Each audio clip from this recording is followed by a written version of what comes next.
j'ai dit dans une interview bi gars yi ñëwee tàggu ma dafa ma bett parce que ànd bi dafa yàgg ba musuma xalaat ne tàggoo dina am.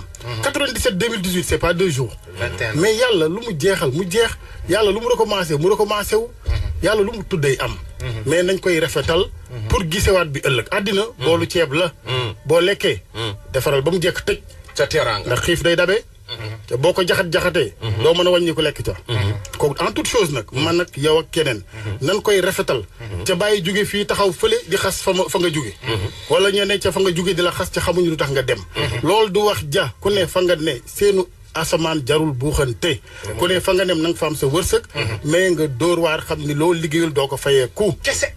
loolu mooy wax ja rafetal gi Boubacar Youssou Ndour ñoom Mamoudou gis nga bi muy dem ak po bi ñu def GFM c'était trop beau ça. loolu mooy àddina. parce que yàlla waxul kenn dara de. waaw mën ngaa football benn bool suba xiif dab la doo mën a wàññeeku. dëgg la waaw nañ ko rafetal. te aller vers l'essentiel. fàttalikul ba ci jógee Walfadjri. boo foo gënoon ne.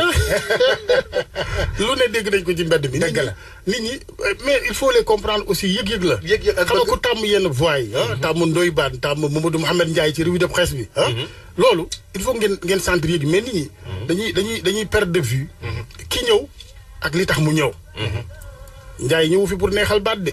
njaboot ga mu bàyyi jëkkër ga. ay loxoy kese du fa dellu. et cetera keneen noonu donc il faut que ñuy comprendre. waxuma ni neex nañ yëpp mais il faut que ñuy comprendre même tàqalikoo yi man boo rombee buntu këram ñu ne tey la rajo bay ubbi. waaw Boubacar di waaj a xëy. waaw fayal ay xale ñu bënn pëne bu terrain bi moom non terrain bi nag duñ leen may dara de. terrain bi nag duñ leen may dara de.